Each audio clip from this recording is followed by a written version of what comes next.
আসসালামু আলাইকুম বন্ধুরা, welcome back another brand new টিউটোরিয়ালে। আই হোপ আপনারা সবাই অনেক বেশি ভালো এবং সুস্থ আছেন। আমিও আপনাদের দয়ায় বরাবর মতো ভালো এবং সুস্থ আছি। তো আজকের ভিডিওটি আপনাদের জন্য কি নিয়ে সম্পূর্ণ ভিডিও জানতে পারবেন। তো সম্পূর্ণ ভিডিও জানার জন্য সম্পূর্ণ ভিডিওটি আপনাদেরকে দেখতে হবে। তো আজকের বিষয় কি? আজকের বিষয় হচ্ছে যে মূলত আপনার যাদের সবগুলো ডকুমেন্টস একসাথে হারিয়ে যায়, অর্থাৎ হচ্ছে আপনার ড্রাইভিং লাইসেন্স, তারপর হচ্ছে যে আপনার একটি বাইকের মধ্যে যা যা ডকুমেন্ট থাকে, ড্রাইভিং লাইসেন্স, স্মার্ট কার্ড, আপনার গাড়ির যে স্মার্ট কার্ড, আর হচ্ছে যে ট্যাক্স টোকেন, এই সবগুলো যদি একসাথে হারিয়ে যায় সেক্ষেত্রে আপনি কিভাবে এগুলো বিআরটি থেকে সংগ্রহ করবেন সেটি আজকের ভিডিওতে আমি আপনাদের বলার চেষ্টা করব।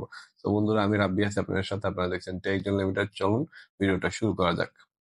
তো বন্ধুরা, সেজন্য আপনাদেরকে ফার্স্ট অফ অল একটি কাজ করতে হবে। আপনার যখন এই যে সবগুলো হারিয়ে যাবে, ড্রাইভিং লাইসেন্স, স্মার্ট কার্ড আর হচ্ছে যেমন ট্যাক্স টোকেন হারিয়ে যাওয়ার পর ফার্স্ট অফ অল আপনাকে যে কাজটি করতে হবে সেটা হচ্ছে আপনাকে একটি জিডি করতে হবে। যে কোনো একটা নিকটস্থ থানা থেকে জিডিটা করবেন। এরপরে হচ্ছে আপনাকে একটি ট্রাফিক ক্লিয়ারেন্স করতে হবে, যে নির্দিষ্ট যে সার্জেন্ট রয়েছে ওদের থেকে একটা ট্রাফিক ক্লিয়ারেন্স করে নেবেন। এরপর হচ্ছে যে আপনি এইগুলা নিয়ে আপনাকে বিআরটি তে গিয়ে যোগাযোগ করতে হবে। তো ফার্স্ট অফ অল আপনাকে আমি একটু জিনিসটা ক্লিয়ার করে দিই।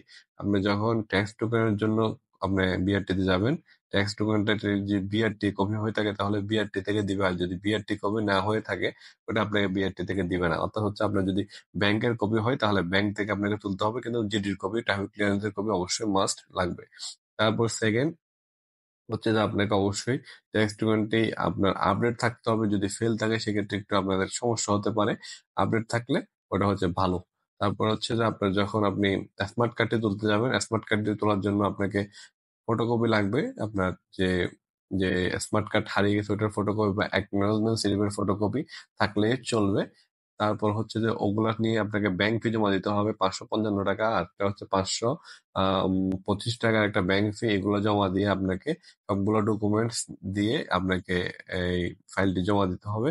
এবং এখানে একটা 150 টাকা স্ট্যাম্প লাগবে, 150 টাকা স্ট্যাম্প ছাড়া আপনাকে ওটা দিবে না। তারপর হচ্ছে যে আপনার ড্রাইভিং লাইসেন্সের বিষয়টা আসি। ড্রাইভিং লাইসেন্স যদি হারিয়ে যায় তাহলে আপনাকে প্রতিলিপির জন্য অ্যাপ্লাই করতে হবে। তো সেজন্য আপনাকে একটা ভোটার আইডির কপি লাগবে এবং হচ্ছে যে আপনার ড্রাইভিং লাইসেন্স যেটা হারিয়ে গেছে ওটার একটা কপি লাগবে। এরপরে হচ্ছে যে আপনার জিডি এবং ট্রাফিক লাইসেন্স কপি নিয়ে আপনি বিএসপি অ্যাকাউন্ট করে ওখান থেকে আপনি অ্যাপ্লাই করতে পারবেন। আপনি যদি পারেন তো ভালো, আর যদি না পারেন সেক্ষেত্রে আপনার নিকটস্থ যে কোনো একটি অনলাইনের দোকান থেকে আপনি চাইলে এই কাজটি করতে পারবেন। তো আশা করি আজকের ভিডিওতে সবকিছু বুঝতে পারছেন। যদি আপনার যদি এরকম হয়ে থাকে সবকিছু ডকুমেন্ট একসাথে হারিয়ে যায়, তাহলে ভয় পাওয়ার কোনো কারণ নেই, ঘাবড়ানোর কোনো কারণ নেই। আমি যে পদ্ধতিগুলো বলে দিলাম আপনারা চাইলে সমগ্র বাংলাদেশ থেকে শুরু করে সমগ্র যে বিআরটি গুলো আছে সবগুলোর মধ্যে আপনারা এই পদ্ধতি বা এই সিস্টেমে আপনারা আপনাদের কাঙ্ক্ষিত আহ, যে ডকুমেন্ট গুলো ওগুলো প্রতিলিপি নিতে পারবেন। তো বন্ধুরা, ভিডিওটা আজকে এই পর্যন্ত। যদি ভিডিওটি ভালো লাগে থাকে অবশ্যই লাইক, কমেন্ট, শেয়ার এবং সাবস্ক্রাইব করতে বলবেন না। আজকের ভিডিওটা এই পর্যন্ত। সবাই ভালো থাকবেন।